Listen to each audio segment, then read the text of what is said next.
नमः संस्कृताय प्रिय संस्कृत मित्राणि। संस्कृत सेवा में आप सभी का स्वागत है।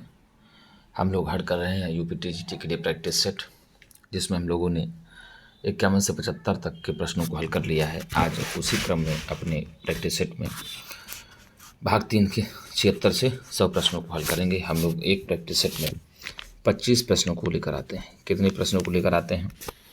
25 प्रश्नों को लेकर आते हैं और इसको हम लोग व्याख्यात्मक हल भी करते हैं। तो देखिए दिया है, इत्थम भूत लक्षणे इत्यस्मिन् सूत्रेण सिद्धयति। इस सूत्र से सिद्ध होता है। क्या सिद्ध होता है? क्या पशुना रुद्रम यजते, क्या सूर्ये अस्तम गते गोपाः गृहम अगच्छन्, क्या ये होगा? क्या क्रतूनाम आहर्ता, क्या ये होगा? क्या जटाभिस्तापसः, क्या होगा? तो भैया जो विशेष लक्षण से जाना जाता है, किस लक्षण से? विशेष लक्षण के द्वारा ही जिसका ज्ञान होता है, जिसका भान होता है, उसमें तृतीया व्यक्ति हो जाती। इत्थम्भूत लक्षण सूत्र से जटाभिस्तापसः उदाहरण हो जाएगा। जटाओं से तपस्वी है। तपस्वी होने का कारण क्या है? जटाएं हैं, तो यहाँ पर जटाओं से तपस्वी है, तो जटाभिस्तापसः जो है इत्थम्भूत लक्षण सूत्र का उदाहरण हो जाता है। तो आपका उत्तर सीधे सीधे 76 का डी चला जाएगा। कौन सा चला जाएगा भैया? डी आपका उत्तर सही हो जाएगा। आगे दिया कि सर्व शब्दस्य पुल्लिंग षष्ठी बहुवचन रूपम भवति, अर्थात बहुवचन रूपम भवति। सर्व शब्द का पुल्लिंग में, किसमें? सर्व शब्द का पुल्लिंग में षष्ठी विभक्ति बहुवचन में रूप क्या होगा बताइए? क्या सर्वेषाम, क्या सर्वेषाम, क्या सर्वासाम, क्या सर्वासाम? तो यहाँ पूछा है पुल्लिंग। कौन सा लिंग पूछा है? पुल्लिंग पूछा है। तो सर्व शब्द का पुल्लिंग में यदि षष्ठी विभक्ति बहुवचन रूप लगाते हैं तो आप बी उत्तर लगाएंगे, सर्वेषाम बनेगा। क्या बनेगा? सर्वेषाम मूर्धन्य सकार होगा, तो आपका उत्तर सीधे सीधे समझ जाएगा, सर्वेषाम बी उत्तर चला जाएगा। कौन सा होगा बुद्धि?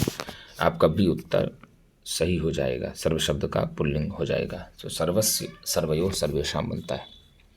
क्या बनता है? सर्वस्य सर्वयोः सर्वेषाम बन जाता है, ठीक है ना? इस तरह बनता है। और पुल्लिंग में सर्वस्याः सर्वयोः सर्वासाम बन जाएगा। सर्वासाम स्त्रीलिंग में बनता है, ठीक है। अब तो यहाँ सर्वेषाम षष्ठी विभक्ति पुल्लिंग में बन जाएगा। आगे देख लेते हैं। आगे दिया कि तरल हृदयम अप्रतिबुद्धम च मदयन्ति च धनानि इयं सूक्ति कस्मिन् ग्रन्थे अस्ति। तरल हृदयम अप्रतिबुद्धम च मदयन्ति च धनानि इयं सूक्ति। यह सूक्ति किस ग्रंथ में किस ग्रंथ से संबंधित है? क्या काव्यादर्श से? शिवराज विजय, क्या शिवराज विजय में? कादम्बर्याम, क्या कादम्बरी में? क्या मेघदूते, मेघदूतम में? बताइए किस यह सूक्ति जो है तरल हृदयम अप्रतिबुद्धम च मदयन्ति च धनानि इयं सूक्ति कस्मिन् ग्रंथे संबद्धा अस्ति। तो भैया सीधे सीधे आप लगाएंगे कादम्बर्याम। क्या लगाएंगे? कादम्बर्याम लगा देंगे। आपका उत्तर सीधे सीधे कादम्बरी से यह सूक्ति ली गई है, तो उत्तर आपका सी सही हो जाएगा। आगे दिया हुआ है, मैं जाना चाहता हूँ इत्यस्मिन् वाक्ये संस्कृतानुवादम भविष्यति। मैं जाना चाहता हूँ इत्यस्मिन् वाक्ये, इस वाक्य में संस्कृतानुवादम भविष्यति, संस्कृत अनुवाद होगा। बताइए, मैं जाना चाहता हूँ, इसका संस्कृत अनुवाद होगा अहम जिगमिषामि, अहम यामि। जाना चाहता हूँ कह रहा है, ठीक है ना? ध्यान दीजिएगा। अहम गमिष्यामि, अहम गच्छामि। बताइए कौन सा हो जाएगा? तो यदि आप जाना चाहता हूँ तो गंतुम इच्छति इति जिग्मिषति बन जाएगा, तो अहम जिग्मिषामि हो जाएगा। क्या हो जाएगा? अहम जिग्मिषामि गंतुम इच्छति इति, ठीक है ना?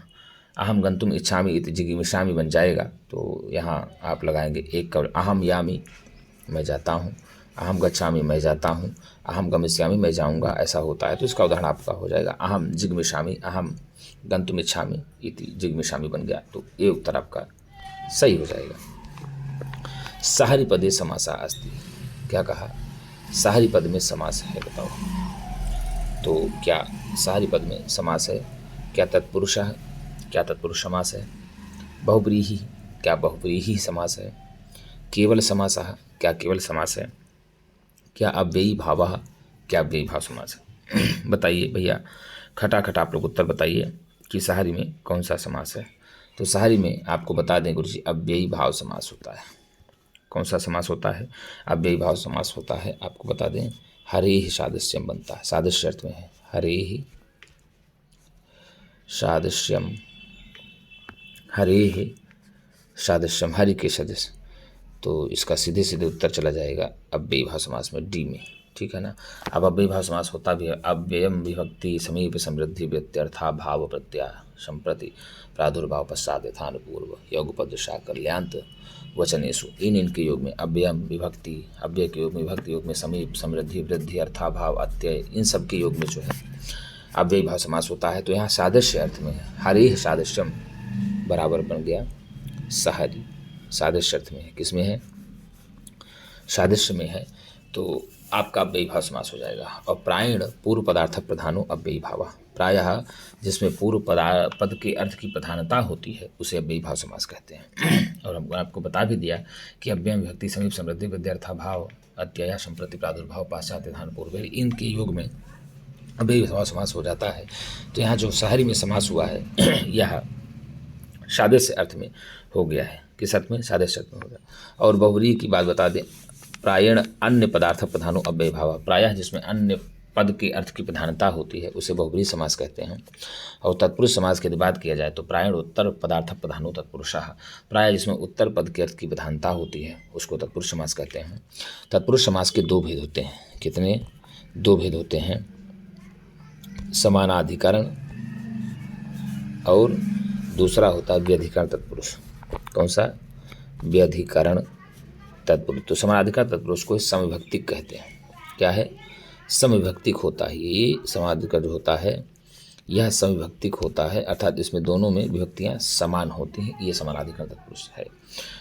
इसी को कर्मधारय समास भी कहते हैं। और व्यधिकरण तत्पुरुष में विभक्तियां अलग अलग होती हैं, और ये द्वितीय विभक्ति से सप्तमी विभक्ति तक होता है और समानाधिकरण प्रथमा विभक्ति में होता है। तो यदि इस और केवल समास आप तो विशेष संज्ञा विमुक्ता केवल समास, जो विशेष संज्ञा आदि से मुक्त होता है उसको केवल समास कहते हैं, ठीक है ना।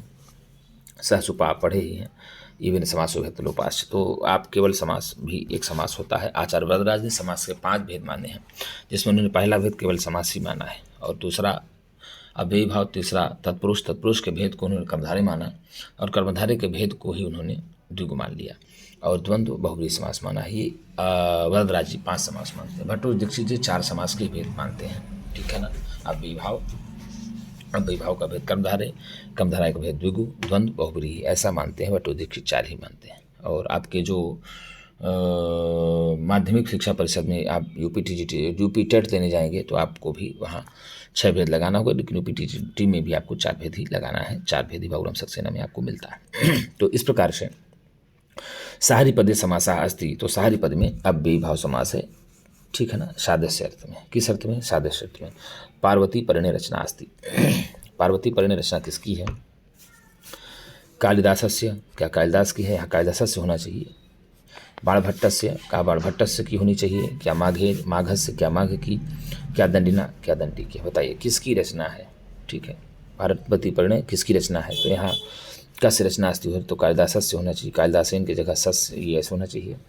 कालिदासस्य, बाणभट्टस्य, माघस्य, दंडे है। तो पार्वती परिणय रचना, खटाखट आप लोग कमेंट में बताएंगे कि पार्वती परिणय रचना किसकी है, तो पार्वती परिणय रचना बाणभट्ट की है। दंडी का 10 कुमार चरितम है, कौन सा है, 10 कुमार चरितम दंडी की रचना है। 10 कुमार चरितम दंडी की रचना है।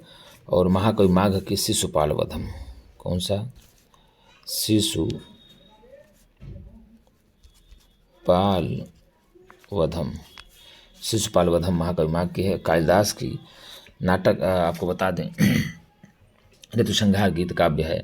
अभिज्ञान शाकुंतलम नाटक है। विक्रमोर्वशीयम त्रोटक है। कुमार संभवम महाकाव्य है। रघुवंशम महाकाव्य है। अभिज्ञान शाकुंतलम 7 अंकों का नाटक है। मेघदूतम आपका संदेश काव्य है, दूत काव्य है, खंड काव्य भी कहते हैं। तो ये सब सारी रचनाएं जो हैं आपकी कालिदास की हैं। कालिदास का सबसे प्रसिद्ध है अभिज्ञान शाकुंतलम नाटक जो 7 अंकों का नाटक है, 196 पद्य है। ठीक है, दुष्यंत नायक और नायिका शकुंतला है। तो पार्वती परिणय रचना है बाणभट्ट की, कादंबरी भी बाणभट्ट की, सुखनासोपदेश बाणभट्ट की है। तो तीनों रचनाएं इनकी मिलते हैं बाणभट्ट के, उत्तर आप भी लगा देंगे। आगे देखते हैं क्या दिया। श्री कंठ पद लांछन पदवाक्य प्रमाणज्ञ का। श्री कंठ पद लांछन और पदवाक्य प्रमाणक किसको कहा गया है? श्री कंठ पद के लक्षणों से युक्त, ठीक है, और पद वाक्य प्रमाणक, पद और वाक्य के प्रमाणज्ञ किनको कहा गया है? क्या श्रीहर्ष, श्रीहर्ष को, अश्वघोष, अश्वघोष को, कालिदास, कालिदास को, भवभूति, क्या भवभूति को? बताइए भैया। श्री कंठ पद लांछन पदवाक्य प्रमाणज्ञ भवभूति को कहा गया है। किसको कहा गया है गुरु जी? भवभूति को श्री कंठ पद लांछन और भव पदवाक्य प्रमाणक, पदवाक्य प्रमाणज्ञ भी भवभूति को कहा जाता है। जिसको पदवाक्य का प्रमाणज्ञ भवभूति को माना जाता है, और श्री कंठ पद लांछन भी भवभूति को ही माना जाता है। किसको माना जाता है? भवभूति को ही माना जाता है। ऐसा आप लोग भी पढ़ते हैं, ठीक है ना। और भवभूति के बारे में बता दें, अगर चर्चा कर दें आपसे, तो भवभूति को जो पितामह रहे ना, वो भट्ट गोपाल रहे। कौन रहे? भट्ट गोपाल रहे।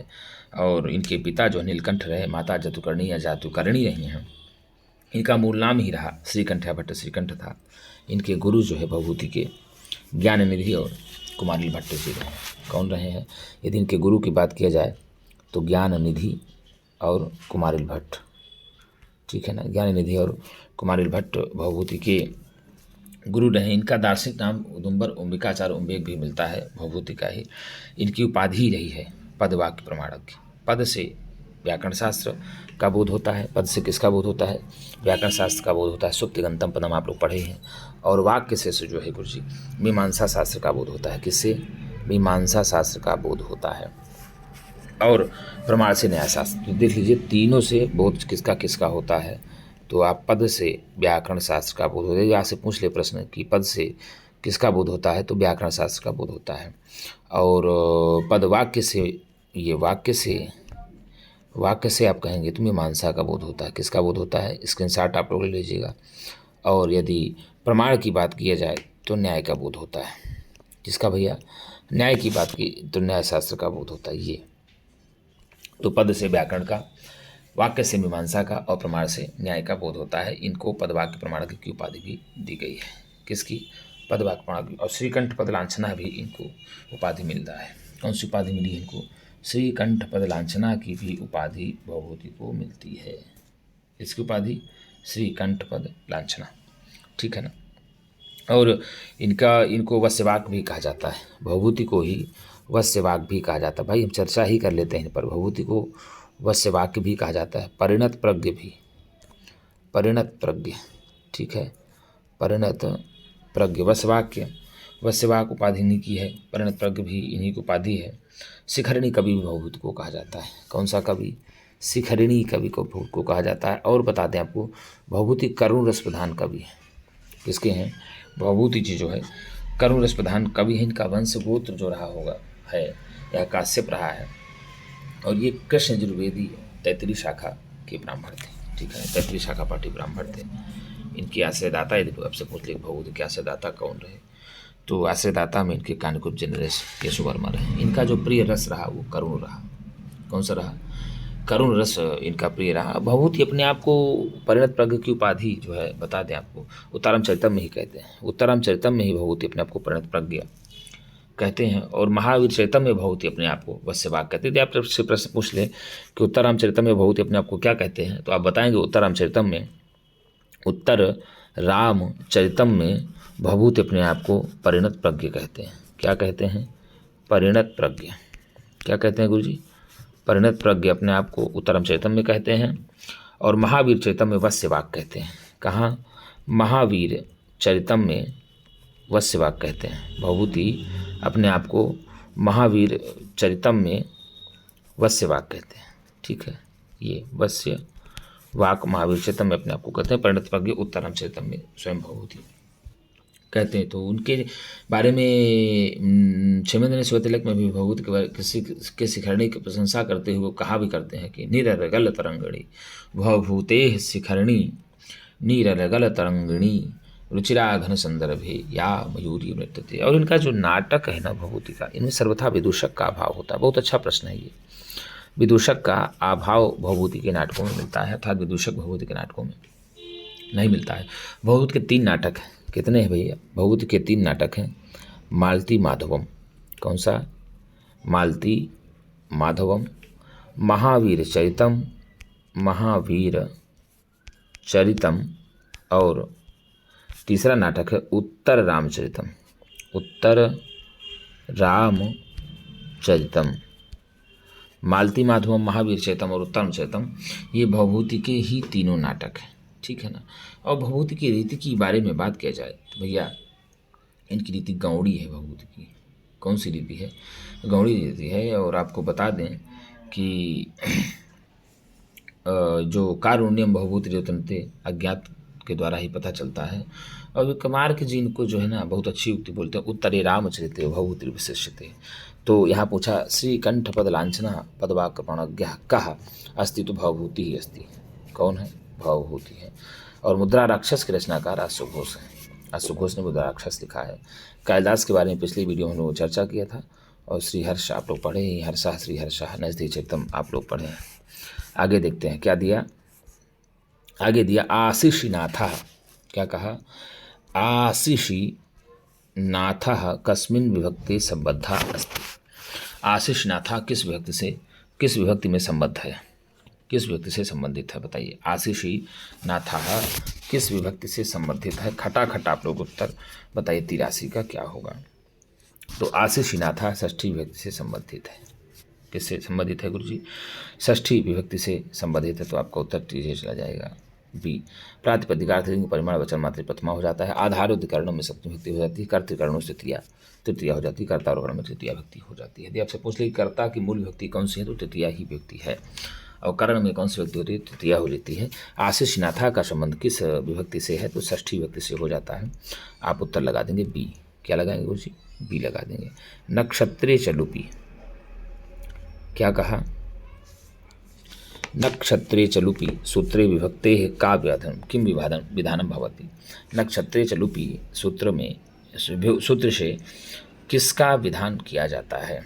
क्या तृतीया, सप्तमी, ए अथवा बी उभौ न कोपी। बताइए नक्षत्रे चलुपी से किसका विधान किया जाता है? 5वें का उत्तर बताएंगे।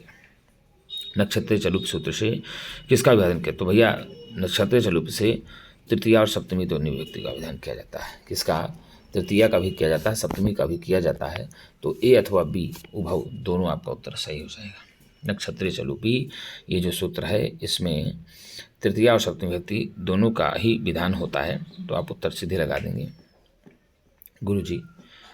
सी आपका उत्तर करेक्ट हो जाएगा। आगे दिया दातुम पदे प्रत्यय अस्ति। दातुम पद में प्रत्यय भैया दातुम पद में प्रत्यय है, बताइए क्या होगा? दातुम पदे प्रत्यय अस्ति।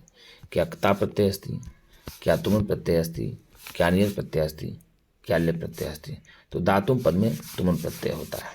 अब बता दें तुमुन प्रत्यय और क्ता प्रत्यय की परिभाषा ही है यदा एकः एव कर्ता क्रियाद्वयं या अधिकाः क्रियाः करोति तर्हि तेषां याः क्रियाः समाप्ता भवन्ति तासां क्रियाणां स्थाने त्वात् वाले प्रत्यय भवति। अर्थात जब एक ही करता एक दो या दो से अधिक क्रियाओं को करता है तो इनमें जो जो क्रियाएं या क्रिया समाप्ता भवन्ति उनमें जो जो क्रियाएं समाप्त होती जाती हैं उन क्रियाओं के स्थान पर क्रमशः त्वात् वाले प्रत्यय हो जाता है। तो जब उपसर्ग रहित होगा तो त्वा प्रत्यय हो जाता है, जब उपसर्ग सहित हो जाता है तो लेप प्रत्यय हो जाता है। लेकिन यहाँ पर तुमुन प्रत्यय पूछा है कि दातुम पदे प्रत्यय अस्ति। दातुम पद में कौन सा प्रत्यय होगा? तो दातुम पद में तुमुन प्रत्यय होता है। और तुमुन प्रत्यय के लिए अर्थ में होता है। किस लिए अर्थ में होता है? के लिए अर्थ में होता है। लेप प्रत्यय का परिभाषा आपने बताया। ताक तबतु निष्ठा, ताक तबतु की निष्ठा हो जाती है, नियत प्रत्यय हो जाता है। जैसे लेख नियम, चल नियम, पठ नियम, गम नियम सब में नियत प्रत्यय हो जाता है। तुमुन प्रत्यय हो जाएगा। तो दातुम पद में कौन सा प्रत्यय हो जाता है? दातुम पद में तुमुन प्रत्यय हो जाता है। उत्तर भी सही हो जाएगा। पिता पुत्रम पश्यति का इत्यस्य कर्मवाच्यम भविष्यति। इसका कर्मवाच्य होगा पिता पुत्रम पश्यति। पिता पुत्र को देखता है, इसका कर्मवाच्य क्या बनेगा? बताइए। पितृण पुत्रः दृश्यते, पित्रा पुत्रः पश्यते, पितृण पुत्रः पश्यते या पित्रा पुत्रः दृश्यते।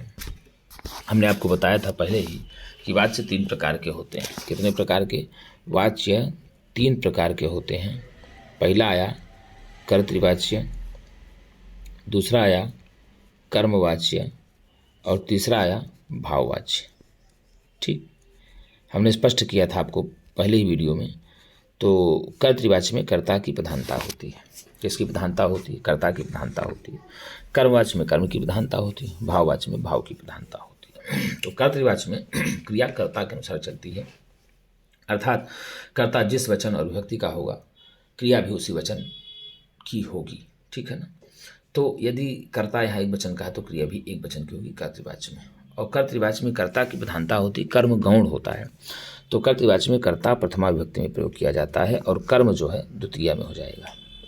कर्ता की कौन सी विभक्ति होती है कर्तृवाच्य में? कर्ता की प्रथमा विभक्ति होती है। कौन सी? प्रथमा। और कर्म गौण हो जाता है तो कर्म की गौण हो जाती है। लेकिन यही कर्मवाच्य में कर्म की प्रधानता होती है। कर्मवाच्य में कर्म की कर्ता की विभक्ति हो जाती है तृतीया। कौन सी हो जाती है? तृतीया हो जाती है। और कर्म की प्रथमा विभक्ति हो जाती है। और भाववाच्य में कर्ता किसी वचन में रहे इससे मतलब नहीं, किसी पुरुष में रहे इससे मतलब नहीं है।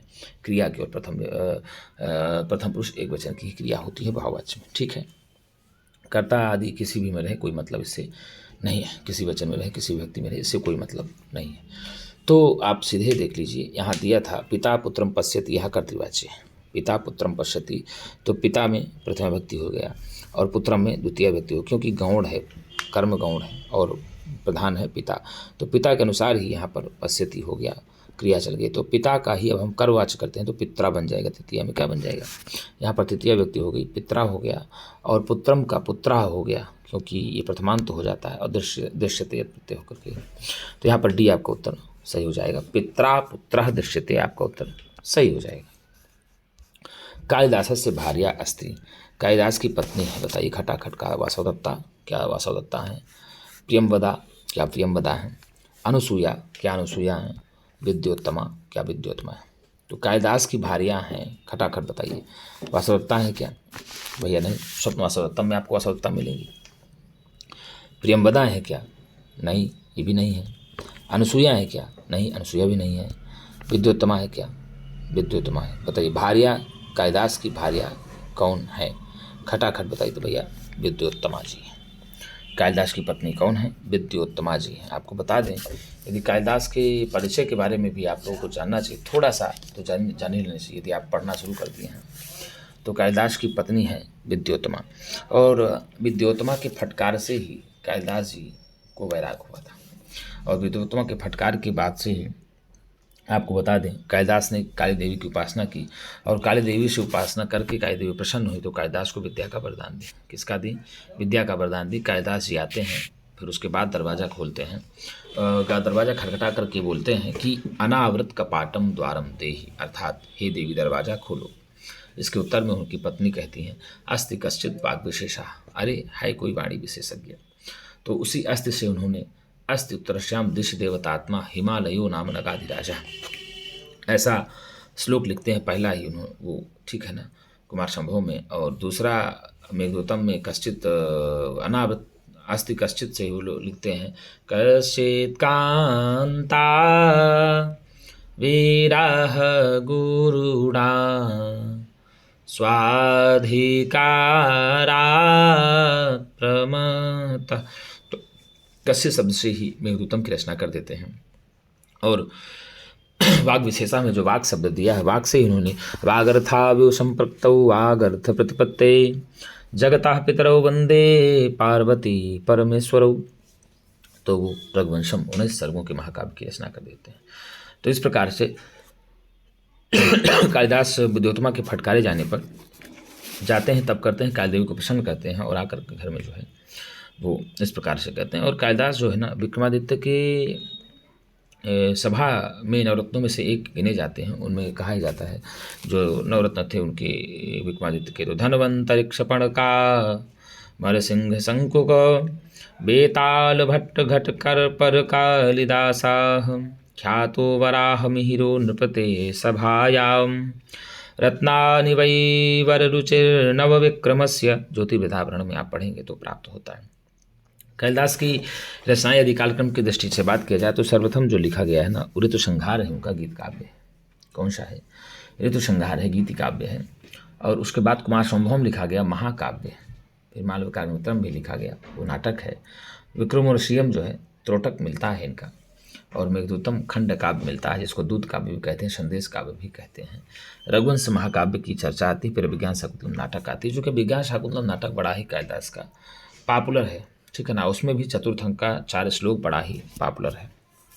और अन्य कृतियाँ भी कालिदास की मिलती हैं, जिसमें आप कह सकते हैं काली स्तोत्र, गंगाष्टक है, ज्योतिर्विदाभरण है, राक्षस काव्य है, सुतबोध आदि अन्य कवि कृतियाँ भी कालिदास की मिलती हैं। उपमा अलंकार को उपमा कालिदासस्य भारवीरर्थगौरवम दंडिनः पदलालित्यम माघे संति त्रयगुणा। तो उपमा के ये कवि कहे जाते हैं कालिदास, जिनकी रीति जो है वेदर्भी रही, प्रसाद गुणी रहा। और तो इसी प्रकार से कालिदास के बारे में हम लोगों ने जाना। और ये जो प्रियंवदा हैं, प्रियंवदा शकुंतला की सखी हैं, अनुसुईया शकुंतला की सखी हैं। स्वप्न वासवदत्तम में आप वासवदत्ता देखें, उदयन वासवदत्ता की कथा है, तो वहाँ पर चर्चा, तो आप सीधे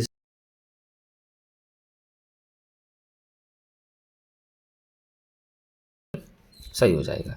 आगे दिया हुआ है गुरुजी, आगे क्या दिया हो देख लेते हैं। आगे दिया हुआ है कि ययाचे पदे धातु रस्ती, यहाँ उत्तर होगा आपका डी। कौन सा हो जाएगा? डी आपका उत्तर सही। ययाचे पदे धातु अस्ति, ययाचे पद में धातु है, बताइए खटाखट। ययाचे पद में धातु है, कौन सी धातु ययाचे पद में है? याच लट लकार आत्मनेपदी है, याच लट परस्मैपदी है, याच लिट आत्मनेपदी है, याच लिट परस्मैपदी है। बताइए याचे में कौन सी धातु है? खटाखट बताइए। तो भैया याचे में याच धातु से लिट लकार, कौन सा? याच धातु से लिट लकार आत्मनेपदी है, तो उत्तर आपका चला जाएगा सी। सी फॉर करेक्ट, आपको उत्तर सही हो जाएगा।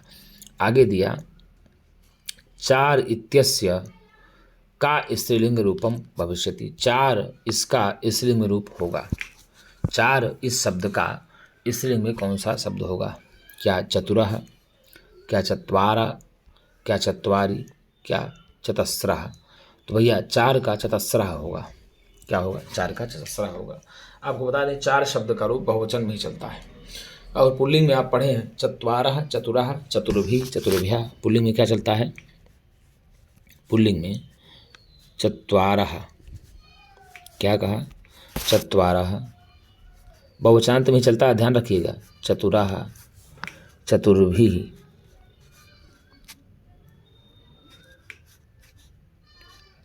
चत्वारः, चतुरः, चतुर्भिः, चतुर्भ्यः, फिर चतुर्भ्यः, फिर चतुर्णाम, चतुर्षु। चत्वारः, चतुरः, चतुर्भिः, चतुर्भ्यः, चतुर्भ्यः, चतुर्णाम, चतुर्षु, ऐसे चलता है। तो यहाँ स्त्रीलिंग में पूछा है, तो वो पुल्लिंग आपको लिखा है चतस्रा होगा।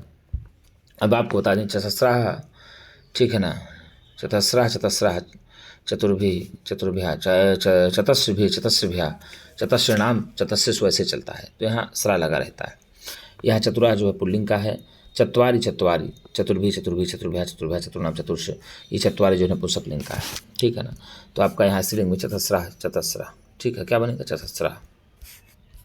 आगे दिया अनुज्झित धवलतापि सरागैव भवति यूनाम दृष्टि, अनुज्झित धवलतापि सरागैव भवति यूनाम दृष्टि। तो यूनाम का अनुज्झित अर्थात धवलता को त्याग देने पर भी राग से युक्त होती है युवकों की दृष्टि। क्या दृष्टि है? बुद्धि, अलंकार, कालुष्यम। तो यूनाम दृष्टि, यूनाम दृष्टि जो युवाओं की दृष्टि होती है, श्वेतता को त्याग देने पर, अनुज्झित धवलतापि, तो मतलब श्वेतता को त्याग देने पर भी सरागा इव भवति, अत्यंत राग से युक्त होती है। क्या होती है? अत्यंत राग से युक्त होती है। तो यहाँ पर दृष्टि हो जाएगा। तो आपका डी ए आपका उत्तर सही, 90 का ए उत्तर आपका सही हो जाएगा। सुकनासोपदेश में सुकनास जी जो है, सुकनास जी को उपदेश, सुकनास जी उपदेश दे रहे हैं चंद्रापीठ को। किसको दे रहे हैं? उपदेश दे रहे हैं चंद्रापीठ को, बताते हैं। तो उत्तर आपका ए सही हो जाएगा। दुनो तीनों कच्चिदयं वृको अयम वृकोदरः नः दुनोति। बताओ अत्र वृकोदरः का अर्थ है, यहाँ पर वृकोदर का अर्थ क्या होगा? यहाँ पर वृकोदर का अर्थ क्या होगा? 91 नंबर का आप उत्तर खटाखट टाइप करके बताएंगे कि यहाँ पर वृकोदर का अर्थ क्या होगा। तो यहाँ पर वृकोदर का अर्थ होगा गुरुजी क्या? विकर्णः अर्जुनः भीमः सहदेवः। यहाँ तो विकर्ण का अर्थ होगा वृकोदरः, अयम वृकोदरः, मतलब यह वृकोदर भीम। यह इस भीम की स्थिति को देख करके आपको क्यों पीड़ा नहीं होती, ऐसा द्रौपदी जी कहती है। कौन कहती हैं? भीम की दशा का वर्णन करते हुए। किसकी दशा का वर्णन करते हुए? भीम की दशा का वर्णन करते हुए। क्योंकि अब आपको बता देना गुरुजी, सर्वप्रथम भीम की दशा का वर्णन करती हैं। सर्वप्रथम यदि बात किया जाए कि किसकी दशा का वर्णन करती हैं द्रौपदी, तो सर्वप्रथम भीम की दशा का वर्णन करती हैं। कहती हैं परिभ्रमण लोहित चंदनोचितः पदातिरन्तर्गिरिरेणुरूषितः महारथः सत्यधनस्य मानसं दुनोतिनोकचिदयं वृकोदरः। क्या कहा? लोहित चंदनोचितः परिभ्रमण, लाल चंदन का लेप लगाने के कारण, ठीक है ना। पदात्यंतर गिर रेणु रूषिता, महारथी किंतु अब पैदल पर्वतों पर घूमते हुए। महारथा जो महारथी है, सत्य धनस्य मानसम, घूमते हुए। धूल धूषित यह भीम, क्या आप सत्यचंद के मन को व्यथित नहीं करता? बताइए, क्या इस भीम की दशा को देख करके हे सत्य का आचरण करने वाले युधिष्ठिर, क्या आपका मन व्यथित क्यों नहीं करता? आपके मन को तो व्यथा होनी ही चाहिए, आपके मन की व्यथा होनी ही चाहिए, ऐसा द्रौपदी कहती हैं युधिष्ठिर से। किससे कहती हैं भैया? द्रौपदी कहती हैं युधिष्ठिर से। यदि आपसे पूछता है कि कौन कहता है, तो आप सीधे कहेंगे द्रौपदी कहती है युधिष्ठिर से। परिभ्रमण लोहित चंदनोचितः पदातिरन्तर्गिरिरेणुरूषितः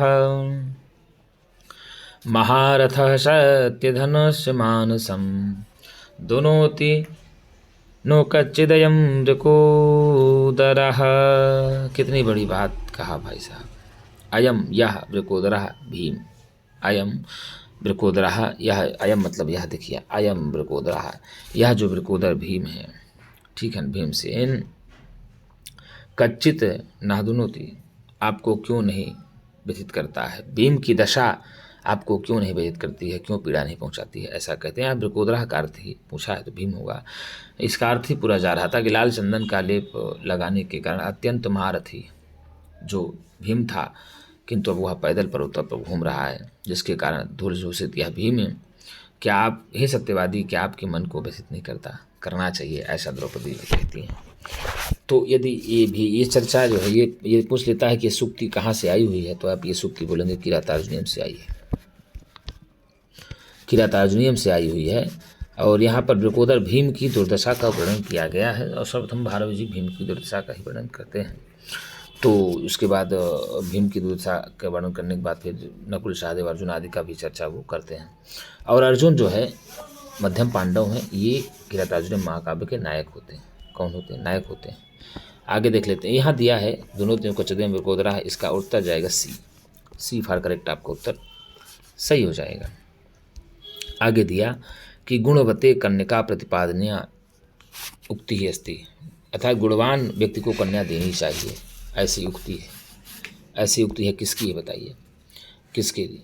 तो अनसुया किसके लिए कहा गया है? अनसुया गौतम्या प्रेमवदाया शकुंतलाया, किसके लिए कहा गया है कि गुणवान व्यक्ति को कन्या देनी चाहिए? किसको कन्या देनी चाहिए? गुणवान व्यक्ति को कन्या देनी चाहिए। तो गुणवते कन्या प्रतिपादनीय, यह पंक्ति किसने कहा है? उक्ति ही अस्ति, यह उक्ति है किसकी? तो यह उक्ति अनसुया की है। और कहा किसके लिए गया है? शकुंतला के लिए। शकुंतला के लिए अनसुया कहती है कि गुणवान व्यक्ति को ही कन्या देनी चाहिए, और दुष्यंत जी गुणवान है भी, वैसा ये यहाँ पर उक्ति आप सीधे सीधे बताएंगे। अनसुया की उक्ति है और शकुंतला के लिए कहती है, क्योंकि अनसुया और प्रियंवदा दोनों शकुंतला की सखियाँ होती हैं। कौन होती हैं? अनुसुईया, प्रियंवदा, दोनों सखियाँ होती। अनुसुईया धीर वीर गंभीर होती है। अनुसुईया को शकुंतला के बारे में थोड़ा सा चिंता बनी रहती है, और प्रियंवदा तो बड़ी, एक प्रकार से कहा जाए तो वो हंसमुख है प्रियंवदा, और बड़ी वाचाल है। और प्रियंवदती थी प्रियंवदा, ये भी सखी है, लेकिन जो धीर वीर गंभीर की बात किया जाए तो अनुसुईया है। और अनुसुईया कहती है अपनी प्रिय शकुंतला के लिए कि गुणवते कन्या का प्रतिपादनीय, अर्थात गुणवान व्यक्ति को ही कन्या देनी चाहिए, ऐसा हुआ है। और गौतमी आश्रम की अध्यक्षा होती है। उत्तर आपका ए सही चला जाएगा। आगे दिया यद्यस्ति पद से संधि विच्छेदम भवति। यद्यस्ति पद का संधि विच्छेद होता है, बताइए क्या होगा? यद धन अस्ति, क्या यदि धन अस्ति, क्या यदि धन अस्ति, क्या यद्य अस्ति? तो भैया यदि धन अस्ति होगा। क्या होगा? यदि धन अस्ति होगा। यहाँ पर यण संधि हो जाएगी। कौन संधि हो जाएगी? अगर आपसे संधि में पूछ लेता है कि यहाँ पर कौन सी संधि होगी, यण संधि हो जाएगी। यण संधि का सूत्र ही है, आपको बता दें, इको यणचि। कौन सा सूत्र है? इको यणचि। इको यणचि कहता है इकाह स्थाने, इकाह स्थाने यण स्यात्। मतलब कहने का तात्पर्य हुआ कि इक के स्थान पर अण हो जाए, यण हो जाए। क्या हो जाए? इक के स्थान पर यण हो जाए। तो इक क्या है? तो आपको बता दें, इक है ई, उ, री और री। ये इक हो गया। ये क्या है? ये इक है। और यण क्या है? तो यण आपको बता दें है, यण है गुरुजी या वा रा ला, यण है या वा रा ला। तो ये सूत्र कहता इकाह स्थाने यण स्याद् अचि संहितायाम विषय सुधि उपासी स्थिति। ऐसा आया है व्यक्ति।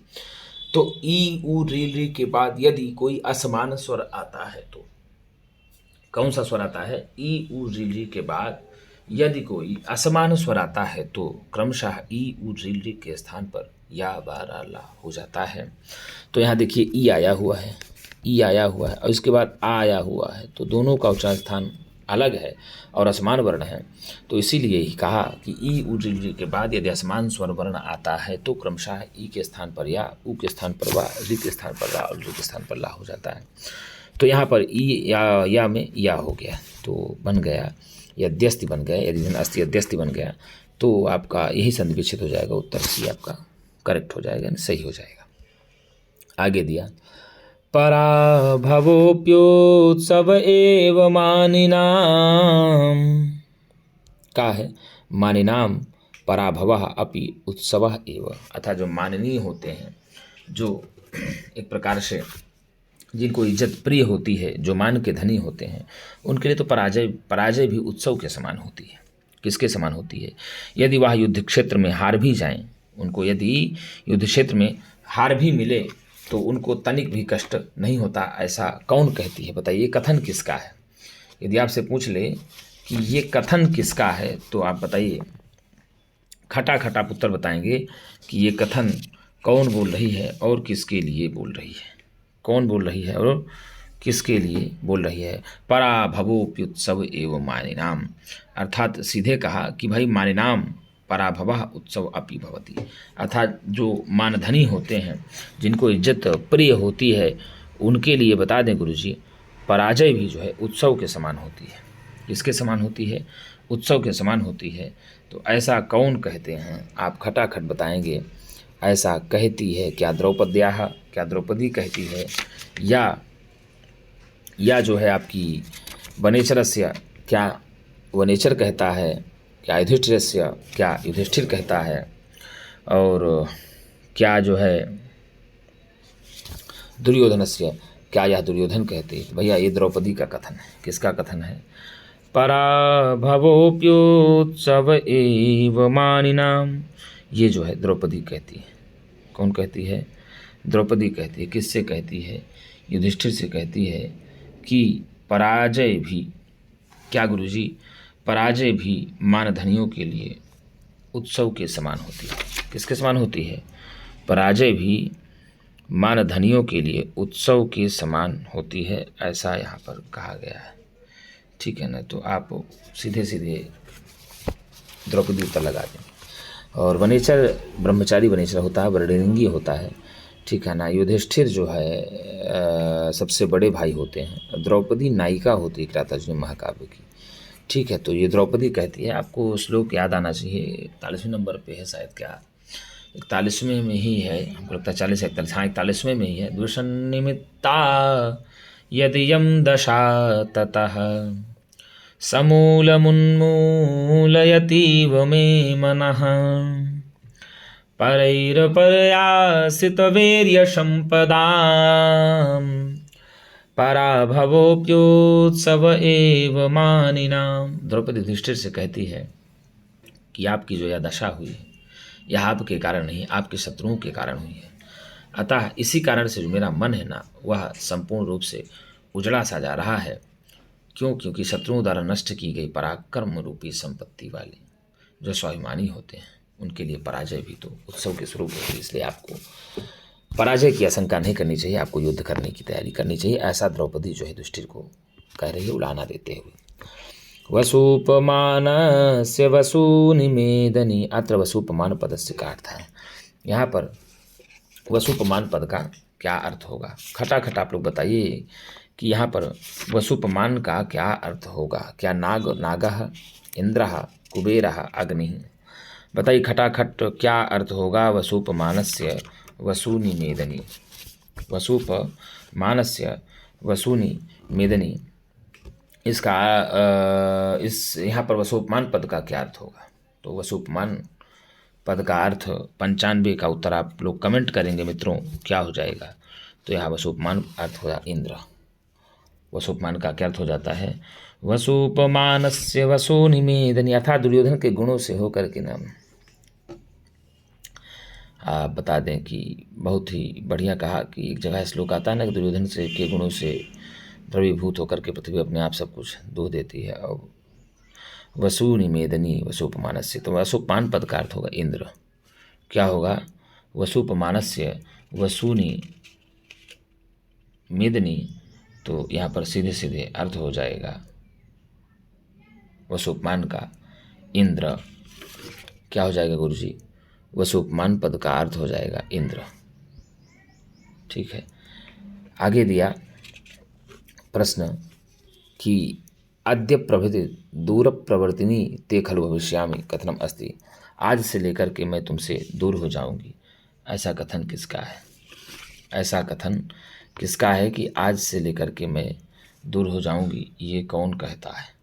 खटाखट आप लोग उत्तर दीजिए, इस बात को कौन कहता है कि आज से लेकर के मैं जो है दूर हो जाऊंगी? गौतम्याः, क्या गौतमी? आज से लेकर, ते मतलब आप लोगों से, दूर परिवर्तनी, आपसे मैं, आद्य प्रभृति, आज से लेकर के, ते आपसे, दूर परिवर्तनी, खलु भविष्यामि, मैं यद्यपि दूर हो जाऊंगी। क्या हो जाऊंगी? दूर हो जाऊंगी।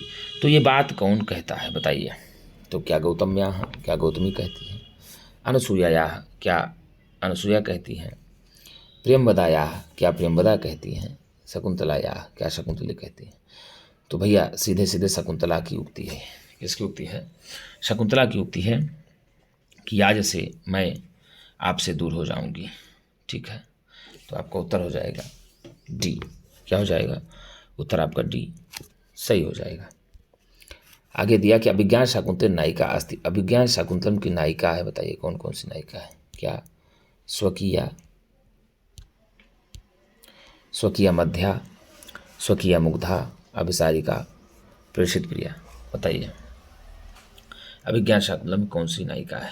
तो अभिज्ञान शाकुंतलम में स्वकीया मुग्धा नायिका है शकुंतला। स्वकीया मुग्धा नायिका है शकुंतला। ठीक है ना, आप उत्तर लगा देंगे बी। क्या लगा देंगे? स्वकीया मुग्धा नायिका अभिज्ञान शाकुंतलम शकुंतला। उत्तर आपका बी सही हो जाएगा। दयिता जीवितालंबनार्थी विशेषणम अस्ति। ठीक है ना, दयिता जीवितालंबनार्थी विशेषणम अस्ति, या दयिता के जीवन का आलंबन कौन है? बताओ, उसका उत्तर क्या होगा? कुबेरस्य, या जो है मेघस्य, क्या मेघ, या जो है नागस्य, क्या नाग, या जो है यक्षस्य, क्या यक्ष? बताइए इसका अर्थ मतलब क्या होगा? तो यहाँ पर विशेषणम अस्ति, दयिता जीवितालंबनार्थी में विशेषण है कौन सा? बताइए। दैता जीविता लंबनार्थी में किसका विशेषण है? बताइए, विशेषण है। 98 का उत्तर आपको खटाखट बताएंगे कमेंट बॉक्स में। तो दैता जीविता लंबनार्थी या यक्ष का विशेषण है। किसका विशेषण है? यक्ष का विशेषण है दैता जीविता लंबनार्थी, अर्थात प्रियतमा के जीवन का आलम्बन चाहने वाला। किसका? प्रियतमा के जीवन का आलम्बन चाहने वाला। प्रत्यासन्ने नभसि दैता। तो यहाँ दैता जीविता लंबनार्थी का मतलब ये होता है कि प्रिया के जीवन को धारण करने की इच्छा रखने वाला। तो प्रिया के जीवन को धारण रखने की इच्छा रखने वाला कौन था? तो यक्ष था। तो यहाँ विशेषणम अस्ति। तो किसका विशेषण है? आप सीधे कहेंगे यक्ष का है। श्लोक ही है, चौथा आप जब पढ़ेंगे पूर्व में हुए, प्रत्यासन्ने नभसि दैता। दैता जीविता लंबनार्थी कहा तो यक्षः। प्रत्यासन्ने नभसि दैता जीविता लंबनार्थी जीमूतेन स्वकुशलमयी हारयिष्यन् प्रवृत्तिम् सा प्रत्याग्रे कूटजकुसुमयी कल्पितार्घाय तस्मै प्रीतः प्रीति प्रमुखवचनम् स्वागतं व्याजहार।